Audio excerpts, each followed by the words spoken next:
All right. Oh,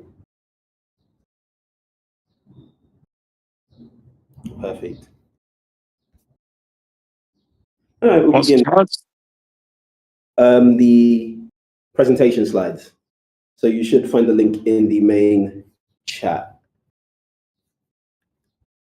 You see it there?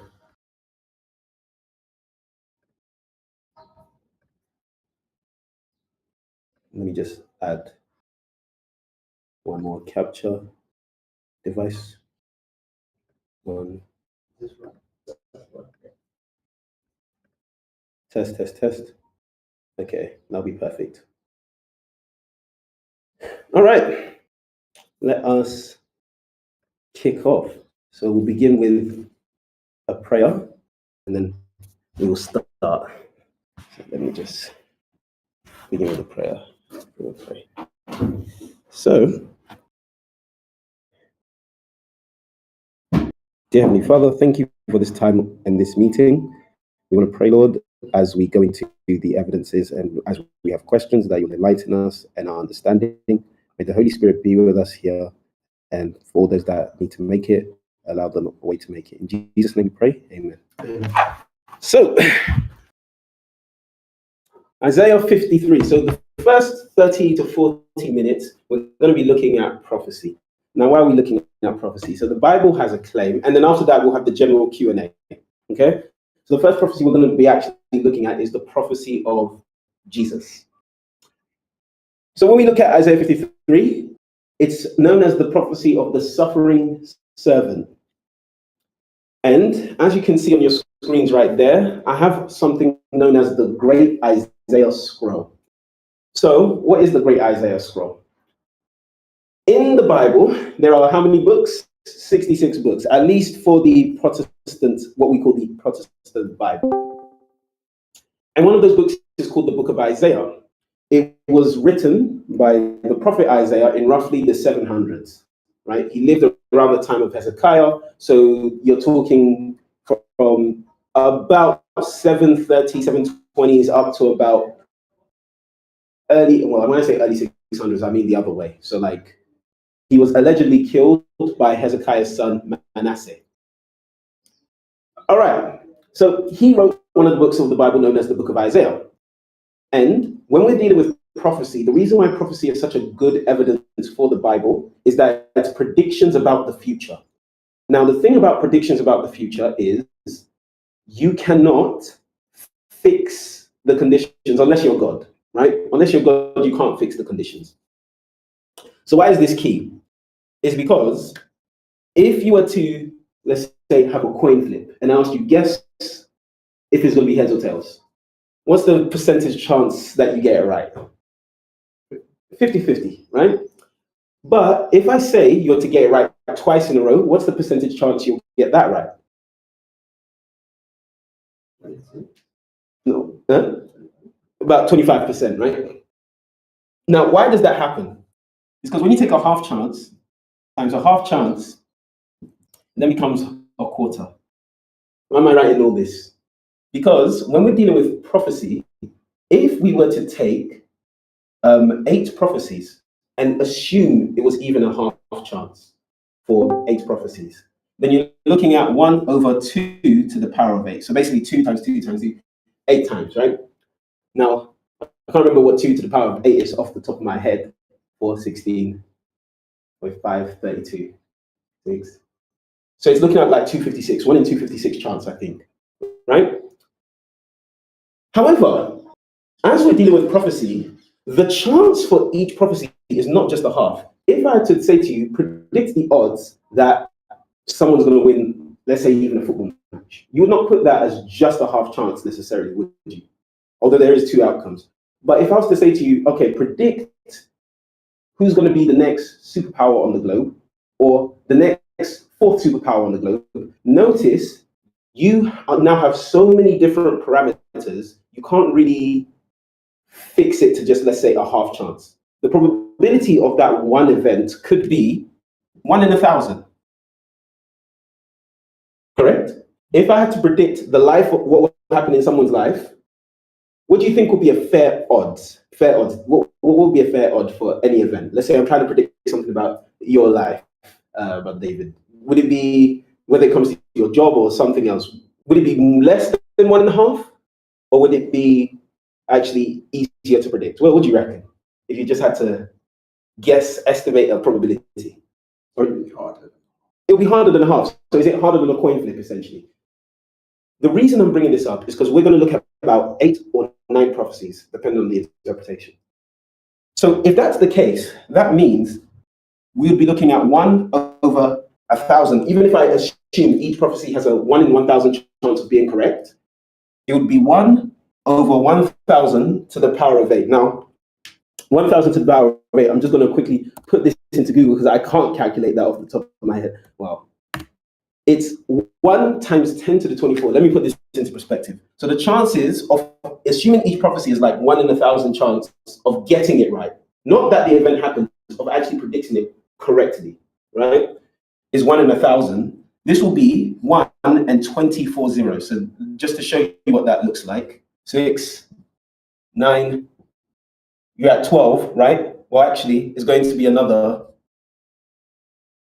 This is the probability of getting 8 prophecies correct, right? In one person. And here's the cool thing about prophecy. If I predict an event about someone's life and I make predictions what will happen in their life, now it becomes even harder because it becomes conditional. For example, if I predict someone's going to die, right? Then I predict what will happen to them or their body based on their death. The second prophecy, the probability becomes harder because it's now conditional on the first prophecy.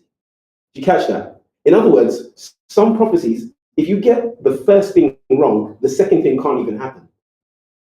So it actually makes the next independent event harder to predict.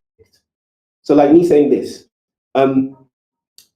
like if I'm predicting a football match, not saying that we play football, but if I'm predicting a football match and I say, oh, at the Emirates Stadium, this is going to happen. But if, let's say there's an accident and the match can't happen at the Emirates, then my prediction is already wrong because my first prediction is incorrect. You see what I'm saying? So my second prediction or third prediction or fourth prediction can't come to pass if my first one is incorrect.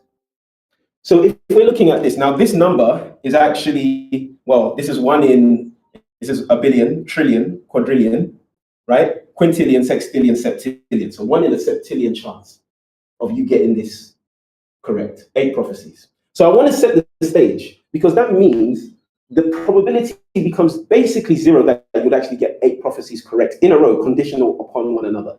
So if we're able to show and demonstrate 8 prophecies or even 9 in Jesus Christ, then we're looking at odds that are far less than this.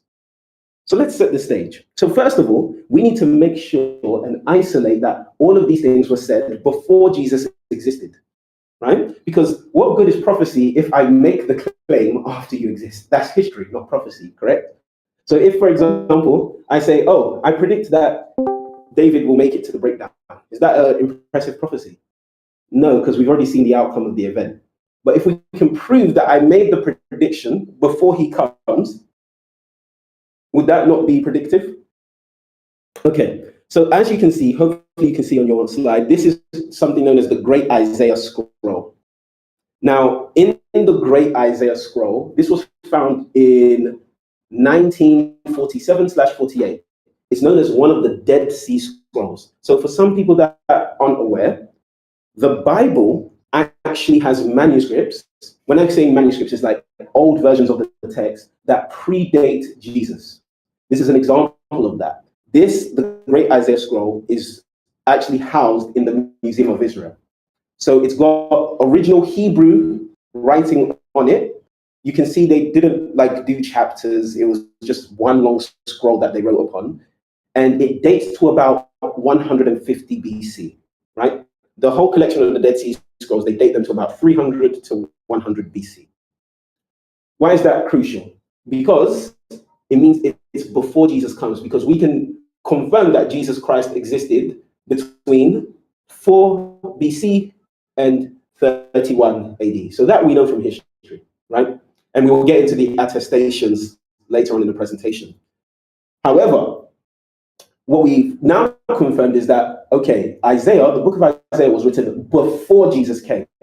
Now, why am I making sure we've got that anchor point? Because Isaiah 53 has prophecies of someone who will be a suffering servant to Israel. And obviously, many people have interpreted that as that chapter is about the Messiah. You'll find this in what's known as Jewish Targums. And the Targums are like Jewish commentary on what they think the scripture is saying. So before you even get to Christianity, the Jews already believe Isaiah 53 has to do with the coming Messiah, that it is one person. So as we go into Isaiah 53, let's look, does Jesus match up with each of those points? If he matches up with all of them, then we are dealing with a mathematical anomaly that he's fulfilled all these prophecies. And it will do two things. One, it will prove Christianity to have very strong evidence, but it will also do another thing, that it will prove, the Bible, essentially. Okay? That other books can't do the same. All right, so now that we've seen the great Isaiah scroll, let's go into prophecy 1 and 2, where it says, Isaiah 53, verse 2 says, for he grew up before him, God, is that him, like a tender plant. So this person will grow up, very softly, like a root out of a dry ground.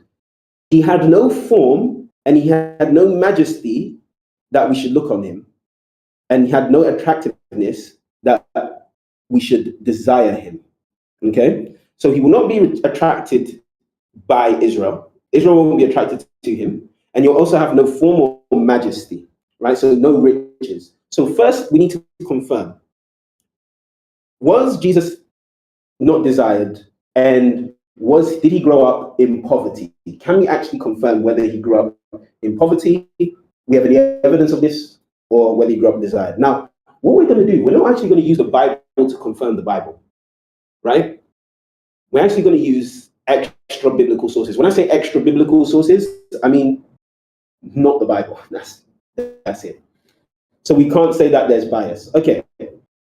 Now I'm quoting here from something called the Talmud. And this is a collection of Jewish, should we say, tradition. It's written in two stages. There's the Babylonian Talmud, there's the Jerusalem Talmud. The Babylonian one is seen to be more authoritative, but the idea behind the Talmud, that is a collection of traditions over time. So it dates to like 200 AD to about 500 AD, right? So they refer to Jesus as Jesus the Nazarene. Now, the reason I'm bringing this up, according to Talmud Gittin 57a, is that we can isolate, although the Bible does say Jesus was born in Nazareth, we have another source outside the Bible which is also confirming, okay, Jesus was born or grew up in Nazareth. So all we have to do is find out whether Nazareth was a poor village. Now, I'm reading here from the Times of Israel. It says, if we were to step back in time and visit Nazareth at the time of Jesus, we would see a very small village settled by a few families. Around Nazareth, there was larger, more important towns, such as Zippori, which was about 5 kilometers to the west of Nazareth, as well as the village of Cana, near today's Kfar Cana, which was 3 to 4 kilometers to the north of Nazareth. So when you look at excavations on Nazareth today, you find out actually it was a very poor village and very few people stayed in that village. So Nazareth wasn't a huge populous center, right? So someone growing up in Nazareth, at least when they excavate the houses of Nazareth, you don't see evidence of, okay, there was, the rich lived in Nazareth. To see the rich, you have to go to centers like Jerusalem, or you'd have to go, you could potentially get it in like Caesarea, because named after Caesar, etc. So the other point is, was he despised? Right? So prophecy number 1, we can confirm that Jesus at least fulfills the idea of he came from a poor background. He was known as Jesus the Nazarene, confirmed by the Talmud. Prophecy number 2 being confirmed is, was he despised and not valued by the Jews? So, quoting from someone called Mara Bar Serapion, I was missing his name, Serapion. Who was he? He was a Syrian Stoic, right? And he liked reading different sources. Serapion, right? He liked reading different sources. And he mentions this. He says, what advantage did the Athenians gain from putting Socrates to death? Famine and plague came upon them as judgment for their crime. What advantage did the men of Samos gain from burning Pythagoras? Pythagoras was a famous mathematician and I believe part-time philosopher. In a moment, their land was covered with sand. What advantage did the Jews gain from executing their king? Now, a lot of scholars already have an opinion on who this king is. They believe it's Jesus, but there's a reason he says this. It becomes clearer in the context. It was just after that that their kingdom was abolished. God justly avenged these three men. Notice something here. It says after the Jews killed their king, their kingdom was abolished. Now, there's only 2 times in history that Jerusalem as a kingdom has been abolished. That was in 586 BC with King Nebuchadnezzar, and the second time was 70 AD by the Romans. So obviously, if you have to pick these 2 places, the only one can be 70 AD. So in other words, the only quote-unquote king that the Jews murdered within the last 100 years, yep. I'm sorry, I'm hearing some thinking noise. Ping. Yeah. It must be these. Oh yeah, if you can close. Yeah. Yeah, we'll sort that one out. See if we can stop it and then. Oh yeah, I heard it. Yeah, so see if you can. Maybe I should just pull it all the way up. Yeah. Yeah. Pull it to whatever position. It's probably leave the windows open, but just Okay. I'll just put it and probably another skill. Yeah. Yeah. No, that should be fine. And then we'll continue from there. Got it? Yeah, I think that's sorry, yeah. Thanks. Yeah, that one should be fine. All right. So hopefully that won't bother us again. So let me continue. Yeah. So the only second time was 70 AD, right? It says, but Socrates did not die for good. He lived on in the statue of Hera. It says, he mentioned the Jew ruined, driven from their land, live in complete dispersion, but Socrates did not die for good. He lived on the statue of Hera, nor did the wise king die for good. He lived on in the teaching which he had given. So everyone takes that as Jesus because the only quote-unquote king, or anyone who could be called a king, that the Jews actually killed close to that time was Jesus. Before that, the other king was Archelaus and Herod, right? That was when Jesus was a baby. But the Jews didn't kill them, right? It's not like the Jews killed them. So we see that, okay, Jesus was despised and not liked by the Jewish nation. In fact, we have in the life of Claudius, I believe this is Suetonius who records this. He says, because the Jews at Rome caused constant disturbances at the instigation of Christus, which is Christ, he, Claudius, expelled them from the city. So this will be Claudius Augustus, right?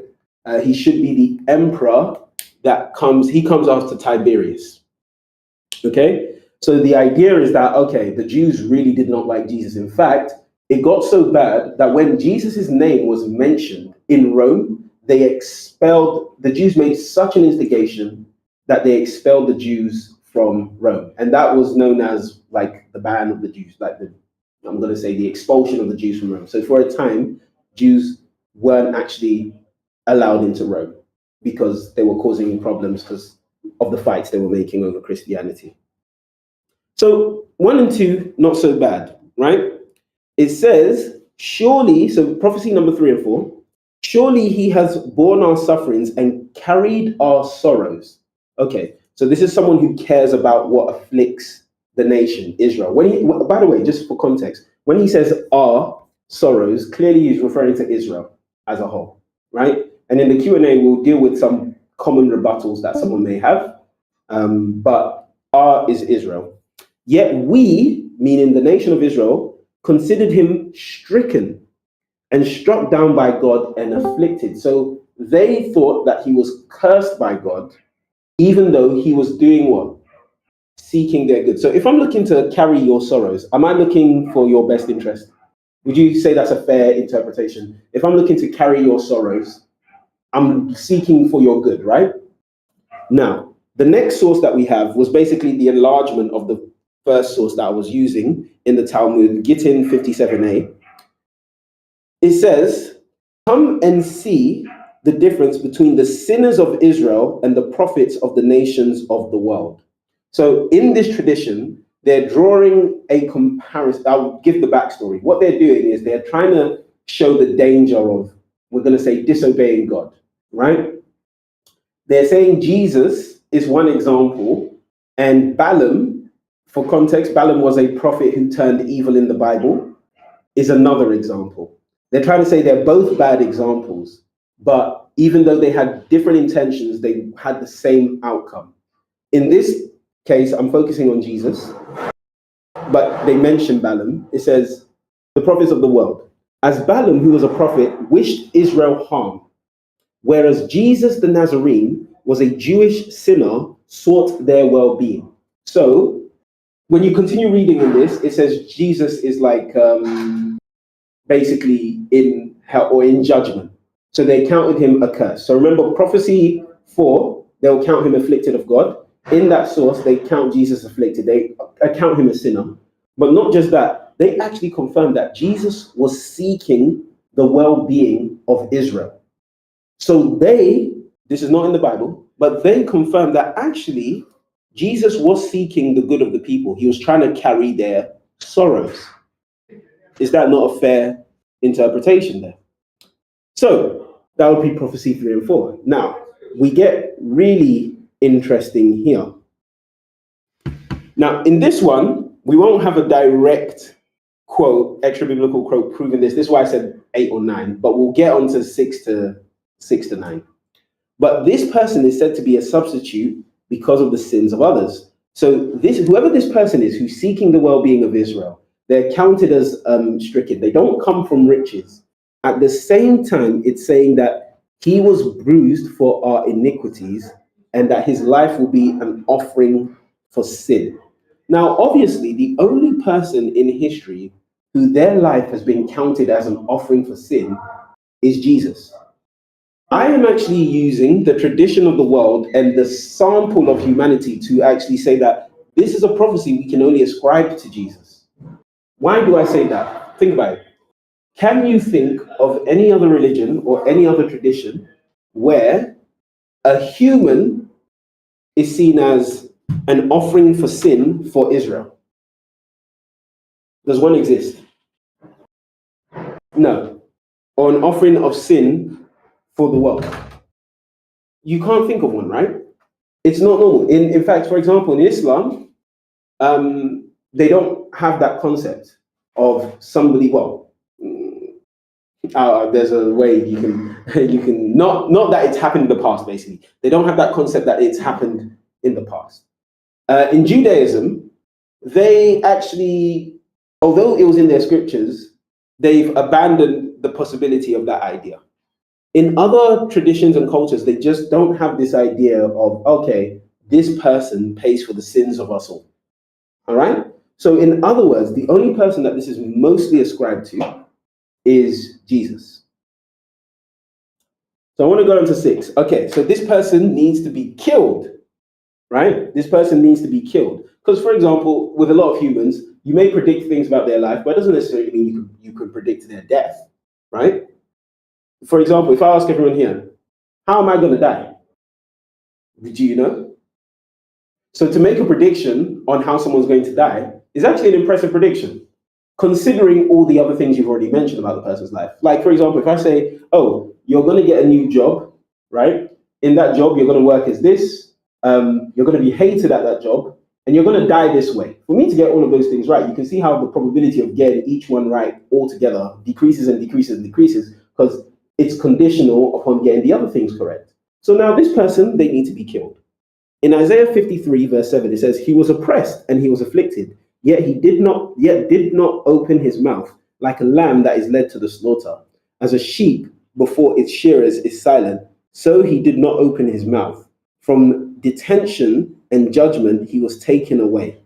Who can even think about his descendants? For he was cut from the land of the living. He was stricken for the transgression of my people. So this person, they need to be led like a lamb to the slaughter, and they need to be cut out of the land of the living. Now, if I say you're cut out of the land of the living, what can that mean? That's all it can mean, right? So in other words, this person needs to be killed. And not just that, it says his judgment was taken away. So it's like he's killed, but through a court case, basically. Notice what it says here. This is from Tacitus. This is in the Annals of Rome. Tacitus was a first century to early second century Roman historian, and he was a politician. In fact, it is Tacitus that records like the deeds of his uncle, right? In terms of conquering, I believe it's his uncle, either by law or by blood. He records his deeds in conquering Scotland. Well, at least part into Scotland. I can't remember the name of that Roman. I believe he was a governor, and I believe he was a governor. But Tacitus documented a lot of the histories of Rome. I think it'll be Vespasian. Pardon? Was it Vespasian? Not Vespasian. He conquered Jerusalem. Wait, Vespasian? Titus? Vespasian was Titus's father. Yeah. So he did become emperor, but I'll double check it. But notice what he says here. He says, Nero fastened the guilt and inflicted the most exquisite tortures on a class hated for their abominations, called Christians. Now, by the way, sometimes they said Christians with, when it translates to what looks like an E or an I, so it depends what source you read. So it says, by the populace. Christus, there you can see the I, from whom the name had its origin, suffered the extreme penalty during the reign of Tiberius at the hands of one of our procurators, Pontius Pilate. So this confirms Jesus was killed, not even using the Bible. It confirms Jesus was killed through the annals of time. Now you have to know how big this killing had to be for a Roman historian to be writing, and senator to be writing about what took place somewhere in Israel to a carpenter from a man who was born in Nazareth. Because this is how big Christianity became, right? Now, why this is quite crucial is because it says that he suffered under Pontius Pilate. So for him to suffer under Pontius Pilate, it means that it was a court case. This can be kind of a bonus here, but remember in the Bible, it says his judgment was taken away. So meaning he was detained and he was judged. So that means this Bible was able to predict that whoever it is, this person that will be killed, was detained, they were judged, and they were killed. Not just, okay, because, for example, you can be killed in different ways. You can be killed because a madman comes and kills you. It doesn't mean you had any judgment or detention, does it? But for you to be killed by a Roman governor, it means, okay, we know it's a court case. Pontius Pilate isn't going to randomly stab people in the street, necessarily, right? So this would solidify, to be fair, it should be like prophecy 6 and 7, right? Because even predicting that it would be through a court case that you will die is quite a significant thing. So Tacitus helps to confirm that fact. And as we go into prophecy number 7, he was to die with the wicked. He was to be numbered with the wicked and buried with the rich. Let me do one thing here real quick because I can see that my space is drying up here. Sorry, 1 second, because I'm recording this just for later. Let's get rid of this. Just give us a bit of space here. Sorry, apologies. Let's do that. Yeah, and then just 1 minute. It'd be good if we have all of this. Yeah, get rid of that.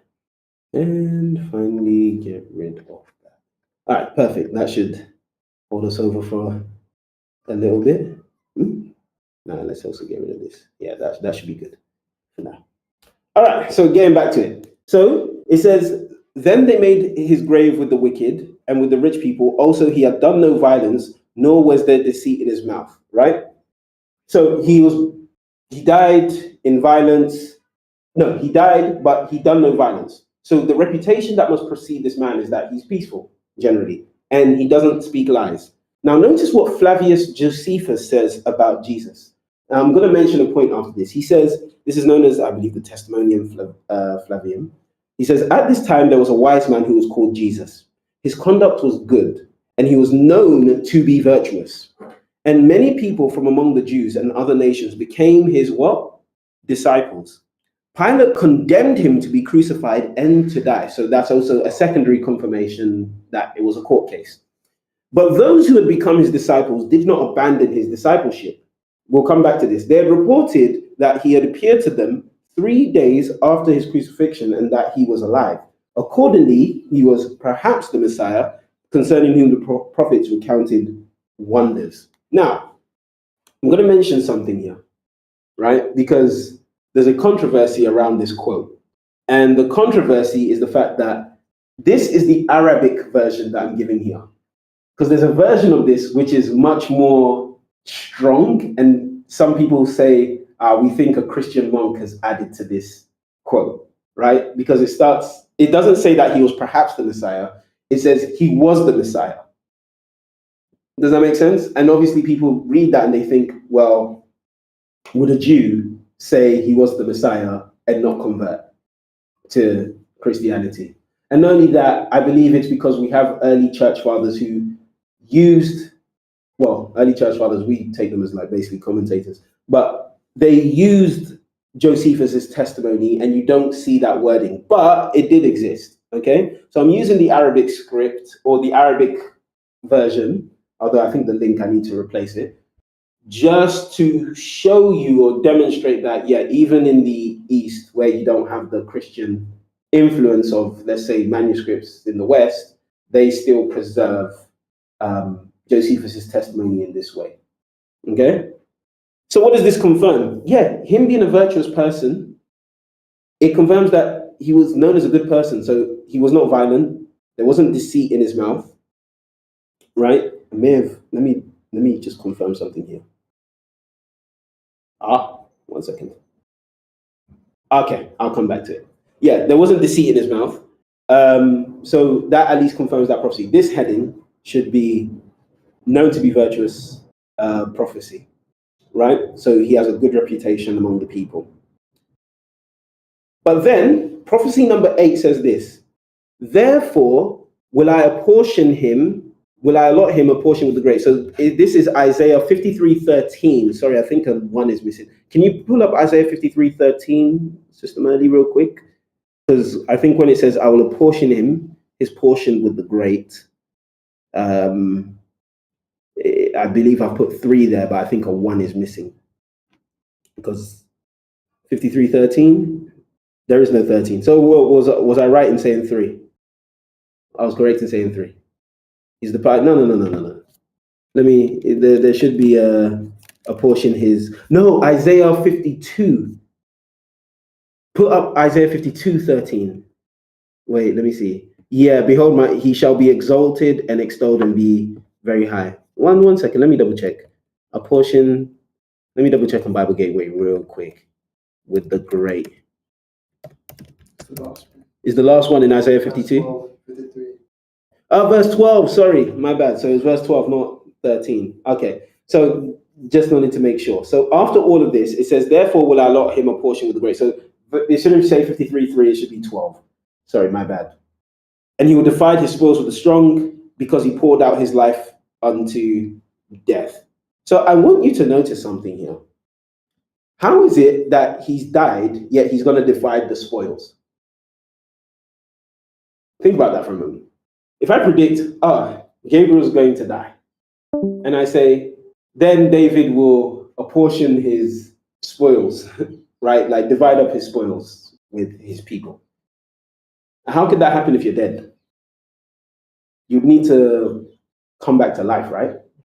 But before we get into that, because this prophecy is just focusing on he becomes great, right? So he'll become exalted and reckoned among the great. So when it says, therefore will I allot him a portion with the great, is the idea that because of what he's done, I'm going to make him great.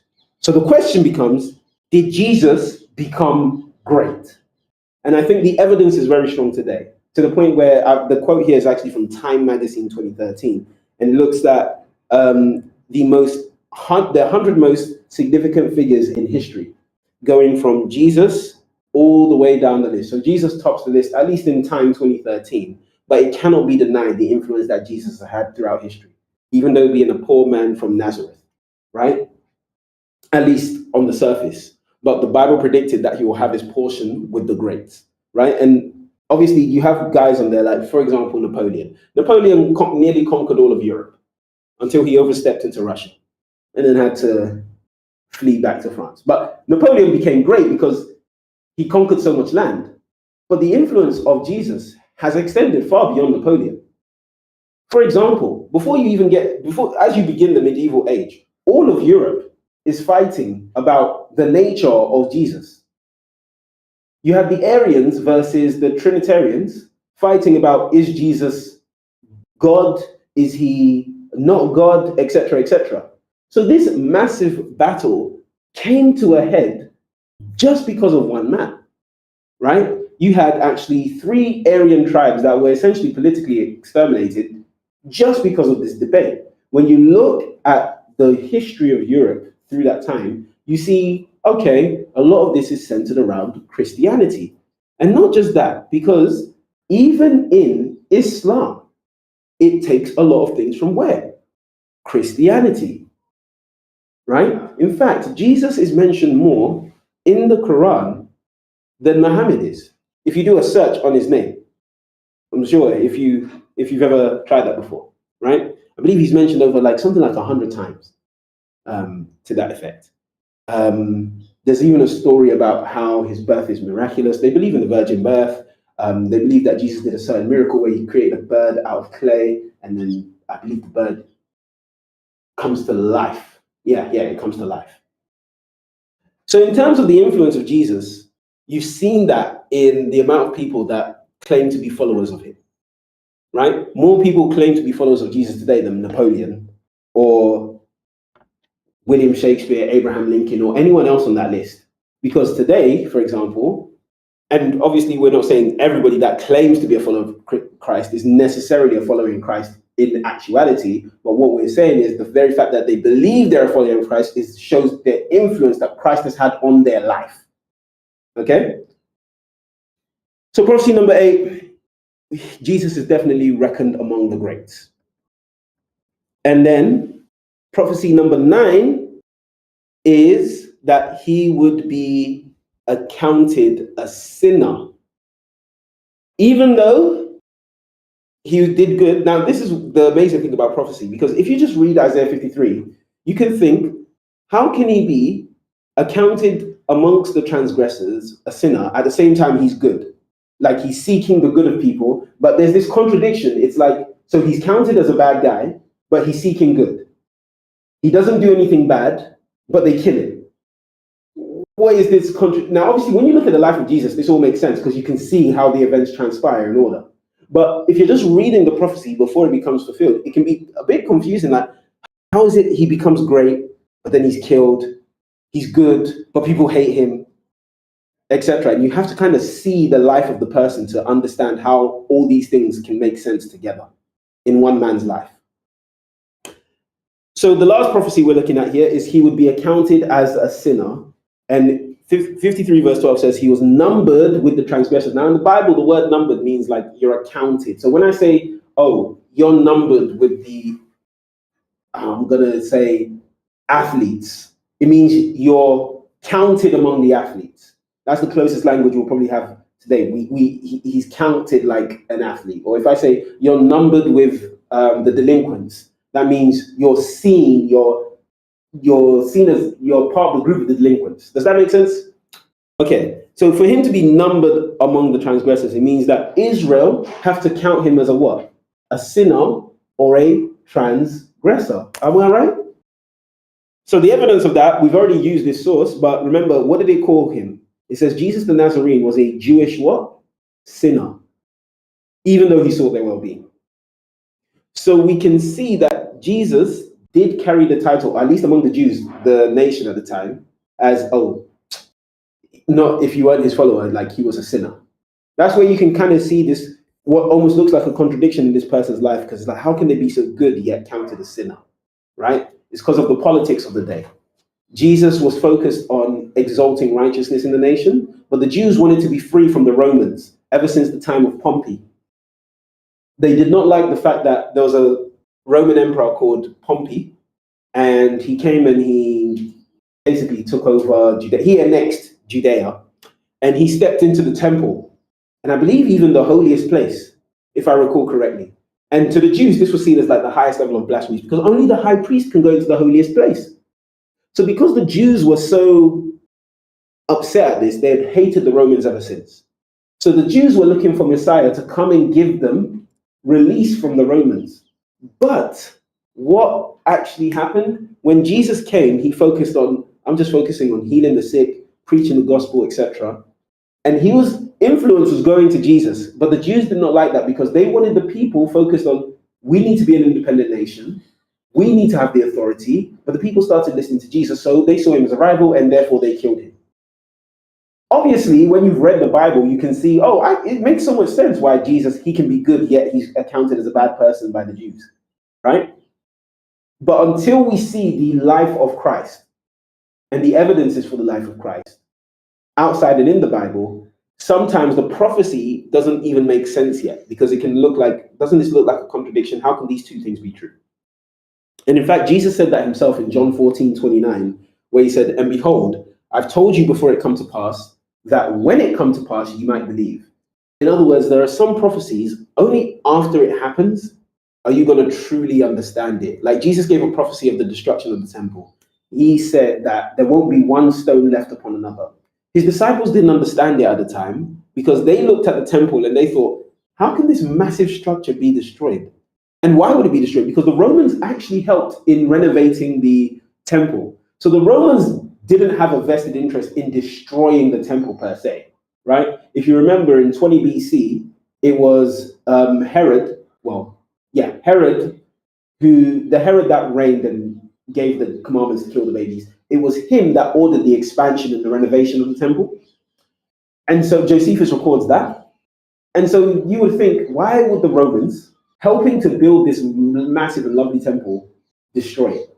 Or who would destroy it? The Romans were the only ones who would have had the power to destroy it. Why would they do that? But obviously when the war happened, it turns out that the Romans got really annoyed at the Jews holding out. So someone apparently lobbed I'm going to say fire, but something that was on fire, right? The temple caught fire, and then the Romans started to ransack the temple, and then, it just got destroyed, right? The integrity of the building started to collapse because, the fires started blazing, etc., and the temple got destroyed. But why am I using this? The point behind that whole story was the fact that before the prophecy happens, you might not truly understand it, right? There are some prophecies, however, it's made very plain to be understood ahead of time because by the time it comes to pass, you actually need to know it ahead of time. But there are some prophecies in the Bible where it's more like for faith, right? It's like, you're not going to get this, but when it does happen, it's going to strengthen your faith because you're finally going to understand it, right? And then there's some where it's like, you need to understand this now so that when it happens, you avoid this. Does that make sense? Okay. And there's things like conditional prophecy where it's prediction about something, but then it depends on how the people respond. The outcome can still change. So like Jonah says Nineveh is going to be collapsed, but it changes because they repent.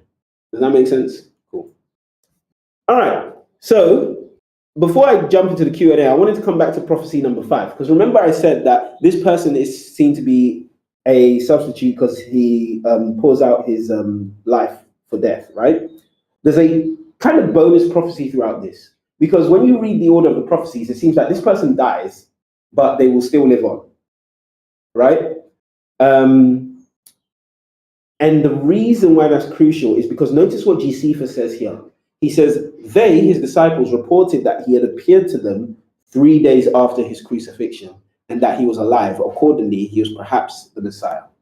So meaning there was reports that Jesus did rise. And what's very interesting is that from around that time,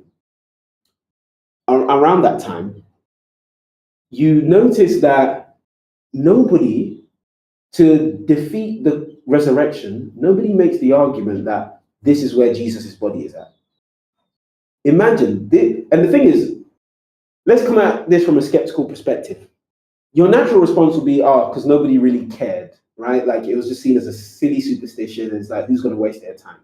But the problem is, this became such an issue for the empire that it reached the emperor's seat to the point where he had to expel. Imagine if you have to deport a group of people over an issue. Is that small? Imagine if I have to say, all right, all I need a group to use, I'm going to use, let's say, my own heritage, so there's no offense anyway.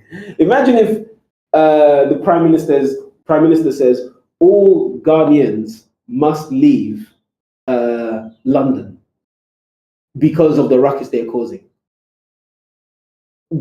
If you could prove that, well, hang on a minute, we can solve this, all we have to do is find the body of this man, wouldn't you do that? What's easier to do, expel a whole group of people or just find the body of a man to stop all the arguments? It's much easier to find the body of a man.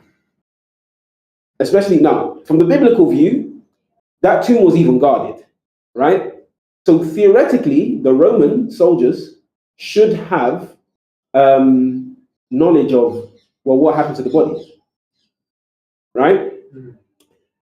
And you notice you don't get testimony that, oh, this happened to the body was here, etc., etc.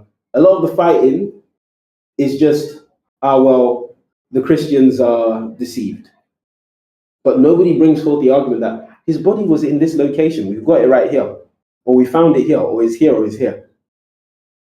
Imagine, and the thing is, what would strengthen the idea that, yeah, there definitely were soldiers, the fact that this was a high-profile case.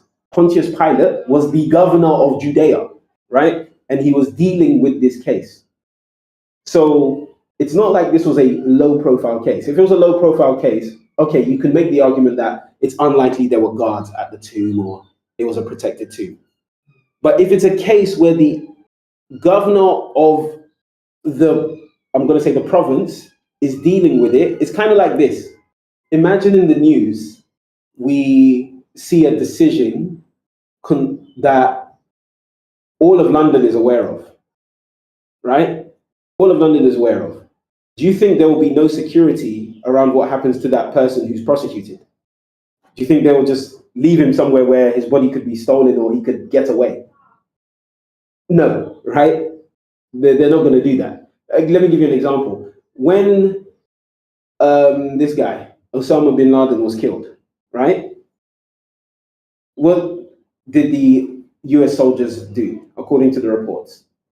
They apparently threw his body in the sea, right? They had a testimony of what they did with the body because he was a high-profile case. The reason why they felt they needed to make a testimony, because it's like, if we say we killed this high-profile person, and then someone says, well, where's the proof, right? You need to have a reason why either you still don't have the body or what's happened. Because if you kill a high-profile person, I have to say, I don't believe you. You'd show the body for evidence, right? So I'm just using that as an example to show you that in high-profile cases, it wouldn't be normal to be like, oh, this person died, and then there's a whole superstition about this person resurrecting. And then everyone's just like, yeah, but we know it's false. But nobody ever makes the claim that, oh, we found the body here, or we found the body there. That would have been the easiest way to stop Christianity. The easiest thing anyone could have done. And it was actually in the best interest of who? The Roman soldiers and the Jews. Why? It's only not in the best interest of the smallest group of power, which is what? The Christians. There were only like a few disciples at the time, right? Why would it be in the interest of the Romans to make, and then we'll get into the Q&A. Why would it be in the best interest of the Romans to find the body of Jesus? They were afraid. They didn't want uprisings. They didn't want commotion, right? They didn't want this hassle.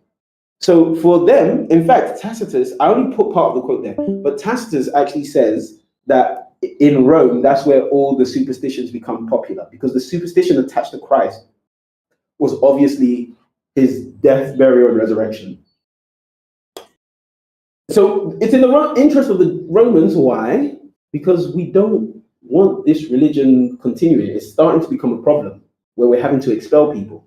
Why would it be in the interest of the Jews if Jesus' body is found? Oh, prove them right. It'll prove them right. So the two groups with the biggest interest and had the most control and ability and resources to do this somehow did not manage to make a good claim, or should we say point, for where was Jesus's body. Complete silence on that point. So it's a very interesting thing to consider. So we've gone through about 9 prophecies. Obviously, there's more prophecies attached to Jesus, right? But it could take a while, right? And this is one of the, let's say, evidences for the Bible, for Christianity. And you could use this.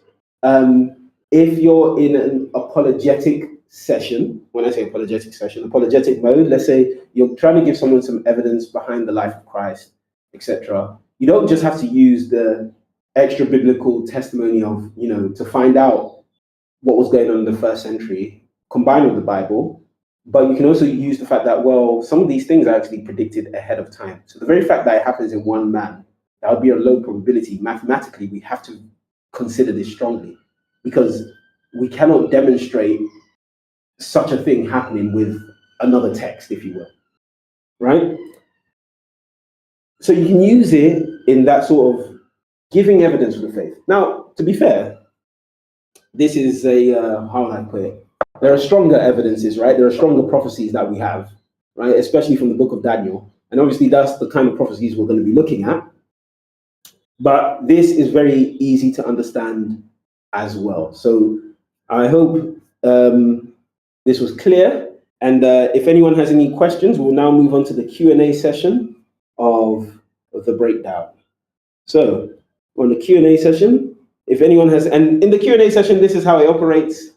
The question can be related to anything in the Bible. So if you have a question around a certain verse that maybe you don't understand the verse, if you have a question or a comment around the presentation or just anything, you can pop your hand up and we can go through that question. So if anyone has a question, also online, because there's quite a few of you online, you can post your question in the chat and we'll answer it.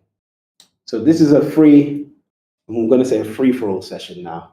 Anyone that has a question, just pop it. All right, yeah. So it's about textual criticism. Yeah.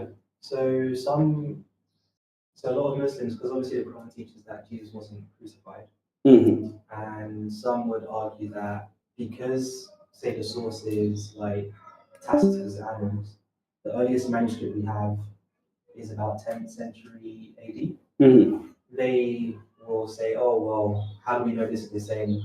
How do we know this hasn't been corrupted, basically? What's a good response to that?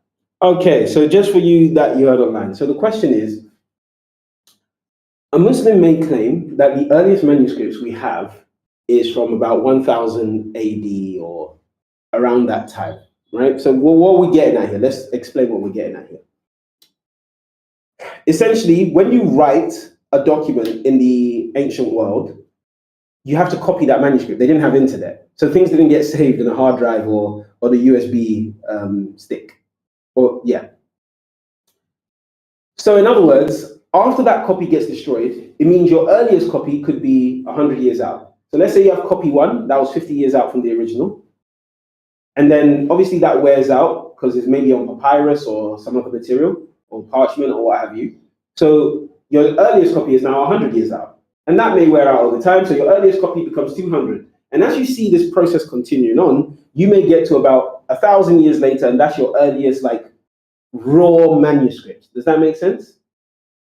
Now, there's 2 ways to look at this. You can look at the fact that the testimony that extends to that time corroborates with one another. So for example, if you have people that they lived at that time, and the text that you still have of them today, if there's correlation between them, then you know that, okay, it's unlikely that this text only started to exist in 1000 AD. Let me give you an example. If you have a church, because the church fathers are a good resource for this point, if you have them quoting some of these texts to prove, like Josephus and what have you, then you know that that text had to exist at that time. It cannot be the case that someone living in the hundreds or 200s mentions about a text that doesn't exist. So that demonstrates that, okay, so this text, we know it must have existed. So in other words, your argument needs to not center on did the text exist around that time, but rather has it changed, right? Which is going to be mainly the thrust of the argument. Now, here's the problem. When it comes to historical evidence, there is going to be a level of trust, and we just have to be upfront about that. What do I mean? The Bible has like the most manuscripts in the ancient world in terms of documents from ancient times, right? I think the next after that is called Homer's Iliad, which is a Greek text. But the Bible's manuscripts, at least let's say for the New Testament alone, is closer. I'm talking New Testament, is closer to the time than even like Homer's Iliad. In other words, if someone was to take something like, let's say, what's the name you mentioned? Tacitus. If they were to take his documents and say that, oh, you know what, we can't know if this point from Tacitus is really from Tacitus, the problem they're creating is a historical research problem or a historical verification problem, because a lot of manuscripts that even deal with the lives of Julius Caesar or Alexander the Great and very well-known people, the earliest manuscripts we have of these people, like full manuscripts, does not exist near the time that they live. It's also near to that time period or much further out, basically. So it's not like for a lot of the biggest historical points, let's say Alexander the Great, 300 BC, that we have the full book from Diodorus Siculus from like 100 BC or something like that. I believe that's roughly the time period he lived. I could be wrong with that. But it's not like we have the full book, because we would have fragmented manuscripts, and the full book will come hundreds of years later. But it's the idea that you trust that the transmission of that text has been relatively consistent. Okay? So the argument or the counterpoint to that is this would throw into doubt basically almost all ancient texts that just predate a certain time period, like at least the medieval age, right? Because after the medieval age, documentation starts to become much, much better. But before that, it's not like you have Homer's Iliad and then you have a parchment, just a pure text, perfect, word for word, from beginning to end, that dates within like 50 years of that time or 100 years of that time. That doesn't exist. So that would be the point there, that it would actually throw into doubt the whole historical method. Basically, everything beyond a certain time period, like in BC times, you can be like, well, we can never really know about that. Does that make sense? So just to repeat back to you, so I'm understanding, basically, that argument goes against, I guess, textual criticism, how it works. Yeah. And it'll basically like throw out everything we know about what we said about history. On top of that, to prove that the crucifixion happened, you have a lot of sources, like you have the New Testament, and then you have, say, a lot of other people from the similar time period saying the exact same thing. Yeah. So the evidence points in favor of that. So it's like, if they want to contradict that, they have to actually prove that this was some type of conspiracy. Essentially. So what they would have to do is that they would have to demonstrate that, oh, there was a quote-unquote conspiracy to create this story and fabricate it throughout the empire. Okay. Essentially. Because Tacitus has no reason to, should we say, create a story about Christ. Right. Yeah. Any other questions? Any other? Yeah. So Isaiah 53, verse 10. Get that out. Oh, it's my internet. Okay. Yes, this is Lord will to crush him and see him to suffer. Though the Lord makes his life an offering for sin, he will see his offspring and prolong his days. I know what your translation says. Which offspring are being talked about here? Okay, so the Bible has more than one definition when it comes to his seed or his offspring, right? So the natural interpretation would be, oh, his kids. But obviously we know Jesus didn't have kids, right? But the other interpretation is actually his spiritual children, being the Christians. The idea behind this language in the Bible, we can see evidence of this in Galatians 3. Let's put it up. Galatians 3. verses 28 to 29, right? Where it's using Abraham, but you see this concept of how the Bible uses the word seed, right? It doesn't just apply to your literal children, but it can also apply to your children by inheritance. Now, in the Bible, obviously, the inheritance here is a spiritual inheritance, not just yet. But Galatians is written in Greek, whereas Isaiah 53 is written in Hebrew.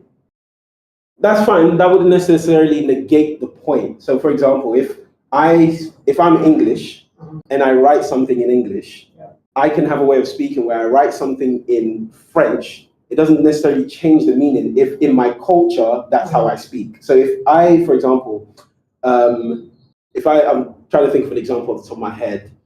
If I have a certain phrase that I say in English or concepts, there's a certain concept that I have in my mind as an English person. Yeah. I can say that thing in French and still retain the concept, even though it's a different language. Sure, well, it kind of depends on the semantic range within the language and its actual use at the time, right? Like, for example, in the Hebrew Bible, is there any other examples of the word used for seed here being used to represent in that sense, spiritual children? That's in the specifically Hebrew Bible. We could demonstrate that. So let me bring a. For example, like Abraham being the father of many nations. No, I'm saying specifically this word seed. No, I'm not talking about. Yeah. Other words can mean different things. So other words can have different semantic ranges. Let's go to the exact word, Isaiah 53. Let's go to that exact word because we can put it up in the English, but I want to make sure I'm using the exact one. So if we just do a parallel, but let me also read Galatians, then I'll go to the parallel. 1 second.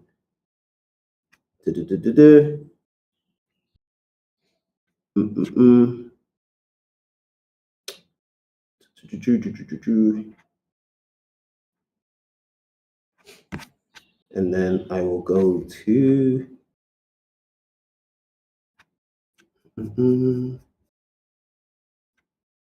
good. Okay, here we go.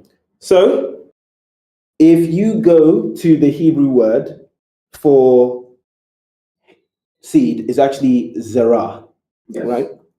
And it's H2:233. Yeah, so where else in the Hebrew Bible is it used to refer to spiritual, to non-biological children? The exact verse, let me pull that up. 1 second. Let me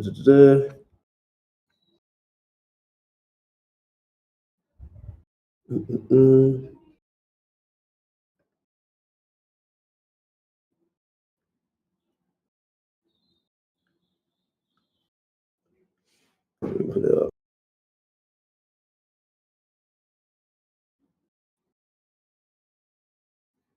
Genesis 17:7-8.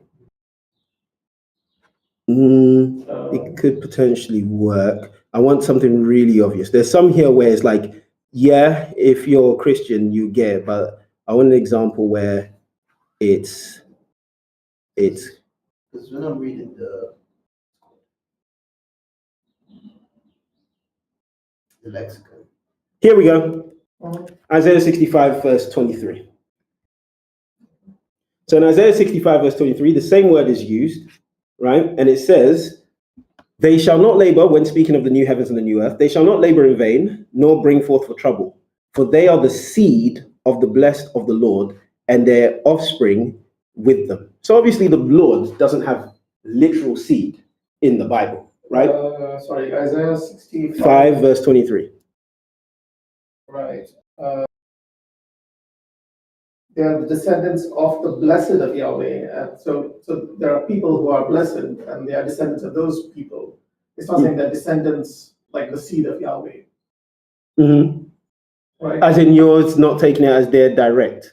Yeah. Yeah, it's saying Yahweh, the descendants of the blessed, the seed of the blessed of Yahweh. Mm-hmm. Right? So Zerah Baruch Yahweh, that is whom Yahweh has blessed, they are the seed of those people. Yes, so Uh, literal. He's saying literal. So you want spiritual. Yes, I mean, Yeah. this is like, it doesn't say the seed of Yahweh here. So you're looking for just direct seed of Yahweh. Or any kind of like Spiritual, person, even a person with Zerah being used to refer to their, I don't know, their spiritual, their cult followers, their whatever. All right, let me use another example then. Du-du-du-du. Du-du-du-du-du. Let me- Let's use.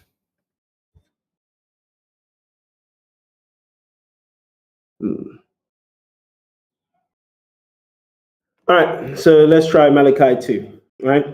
It says, Yet ye say, wherefore, because the Lord hath been witness between thee and the wife of thy youth, right, against whom thou hast dealt treacherously, yet she is thy companion, the wife of thy covenant. And did he not make one, yet had he the residue of the Spirit, wherefore one, that he might seek a godly seed. So there is the fact that who are counted as the seed are the righteous. Is that acceptable? He seeks godly offspring. I mean, he seeks offspring who are godly. I don't understand why that means his offspring are from God or something like that. Well, to be a godly seed, it has to be based on your righteousness, right? Yeah, righteous. He seeks. If I say I want righteous children, that Mhm. means What verse is this? Malachi 2:15. Basically, do you have a Bible verse? You know the original. What was the original Bible verse with the spiritual seed? What you said was representative of. Isaiah 53:10. Yeah. So do you have another Bible verse that that also demonstrates not literal seed descendant? Yeah, I mean, in this case, That right? uses the same Let me word. put it like this. In the lexicon, these examples I've given are not taken as a literal seed. It's taken in the definition that I've given, right? So Brown Driver Briggs.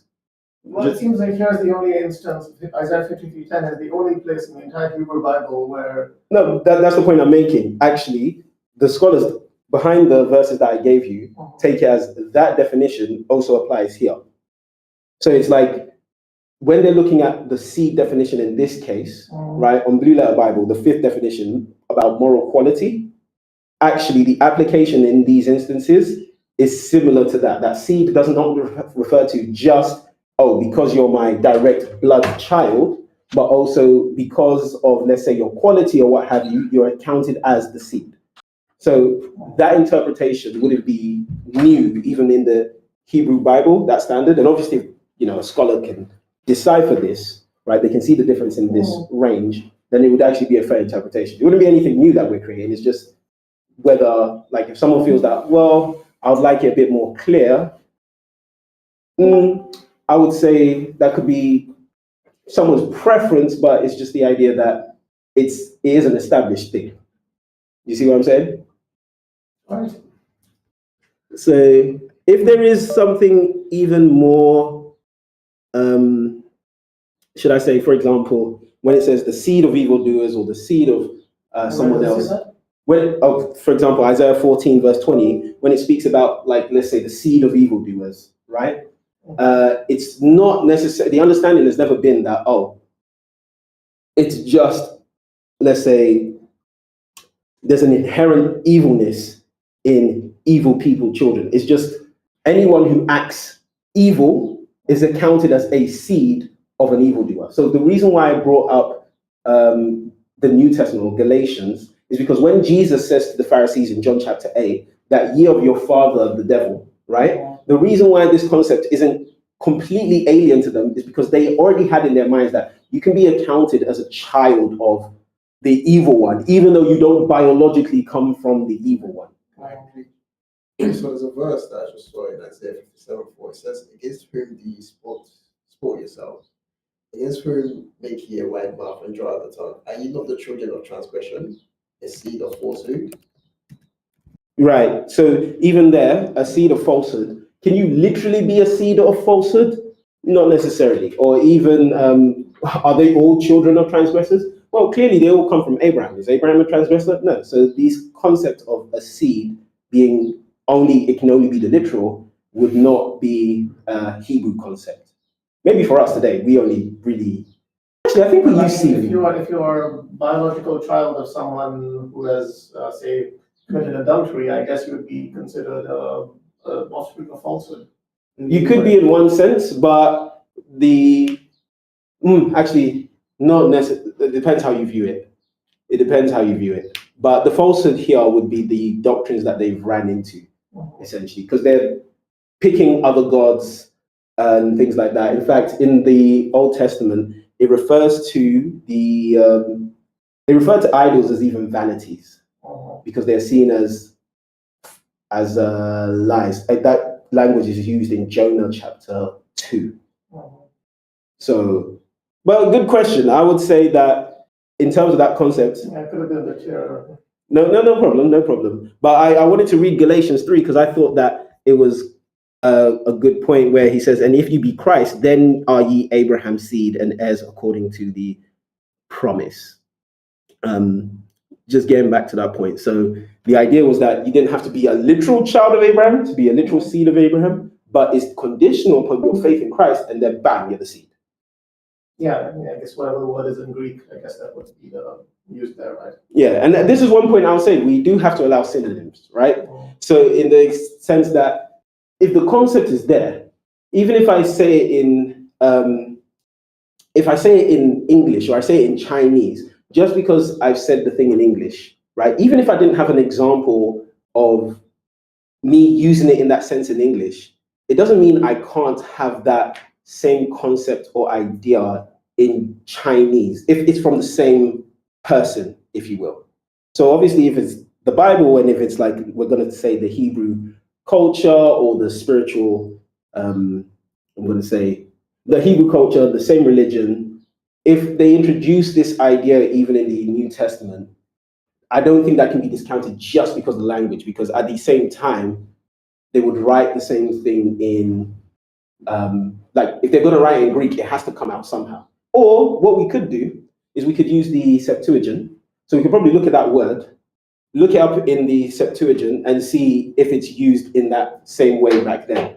Because when they translate the Hebrew to the Greek, they're going to have to use similar words. So that's potentially another method if we wanted to confirm using the Greek. If someone wanted to be really, really sure about, I'm not so sure because there's a different language. Well, we do have a bridge there with the Septuagint, at least. I haven't checked the Septuagint personally, but I would not be surprised if I found out that the word used for seed in Abraham is used in some verse as normal seed as well, showing that it can be used in different senses. But that one can have a wider semantic range, though. So they would just take whatever that implication is, but not come to the other implications of the word, right? Unless there's a very specific word in the language you're translating to. No, for example, Alma and Parthenos, for example. The Isaiah 7. I mean, Parthenos has a much narrower semantic range. For just virgin. Yes, yeah. At least by the time the Septuagint was translated, it had a much narrower semantic range. Whereas Alma could be like a young woman, etc. That is also possible. But I'd say in this instance, it's not probably the, should I say, it's not a, let's say, shut case that you can't have seed, more than just literal offspring.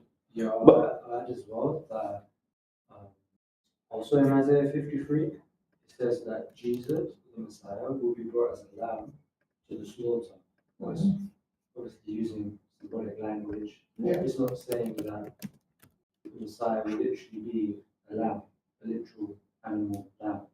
And in another place in Isaiah 53, it says that he will bear the sins of the people, but clearly it's not saying that Messiah will literally bear their sins. It's a spiritual, symbolic meaning. Yeah. So whereas some of the prophecies can be literal, and some can be symbolic. Yeah, that's the thing though, right? Like when you're going to prophecies and you're making claims about probabilities and things like that, then precision is kind of important. Otherwise, you could just selectively say, okay, well, this means this, and this means the way that's more convenient for me to interpret my prophecy. This is prophecy, right? Is there No, this is a good point here, right? Because it's like, yeah, if you can have a double meaning, then that's where you want to be careful on the semantic range of the word. However, at least in the prophecies that I used, the reason why I specifically use those ones is because, for example, if you want to come up with a different definition for numbered with the transgressors, my claim was to be numbered with the transgressors is to be counted among, the sinners, right? Now, if someone wants to say, well, that could be interpreted another way, now the burden of proof is on that person to demonstrate, well, what's another interpretation for counted among the transgressors? Even if you take it symbolically, then give the symbolic reason. If you take it literally, give the literal reason. Now, obviously, I took that in the literal sense. I've given my reason. But if someone was like, actually, it doesn't mean that at all, it means something completely different, then they would have to demonstrate, okay, how do those words lead to that alternative interpretation? Wouldn't it make more sense that this was referring to the exilic Hebrews, for example, who have been, at least like whoever survived the Nebuchadnezzar's conquest are taken into exile, thereby cut off from their homeland and seen as, as having been unrighteous for being punished by God. Thus, but then they are redeemed eventually and go back to their homeland. All right, so that's an interesting interpretation. So the interpretation there, so just for the online, just for you to hear. So couldn't it be the case that when you look at Isaiah 53, his soul being an offering for sin is referring to the Hebrews in exile. Sorry, 1 second. Let me just connect this. Let me not lose my power. Right, can't it be referring to the Hebrews in exile where it says counted among the transgressors, right? But the problem is, remember, his soul will be an offering for sin. The problem, when the Hebrews went into exile, none of them were actually made an offering for sin. None of them were actually made the sin offering. Obviously, we can see that this sin offering is referring back to the practices of Leviticus. You had what? The meat offering, you had the sin offering, the drink offering, all of these offerings. To be a sin offering, you have to die. With the Hebrews in exile, if you've gone into exile, you haven't died, so therefore you're not a sin offering, by definition, right? So because you're alive, you're not a sin offering. That's why the verse is very key here in that the person will die, that he's cut out from the land of the living. As we see, the Hebrews in exile weren't cut out